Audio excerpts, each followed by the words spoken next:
Hello, this is Andy Lamrock, and just showing you how to start up the lawnmower. And look, and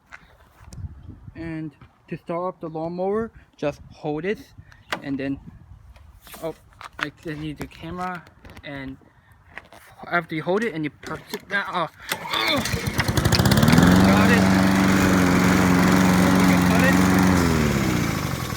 And if you want to release it, like if you do it like this, if you want to while it's on, if you want to release it, just do it like this, and it went off, and then it goes off.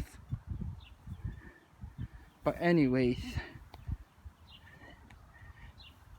for beginner, and thanks for watching. Favorite me and comment me and subscribe to me, Andy Lamb Rock on YouTube. And I need to tell you more detail or more update. I'm gonna tell you all of my more update. Like, I do miss my friend from school because I'm probably not going to school for the rest of the year. That's it.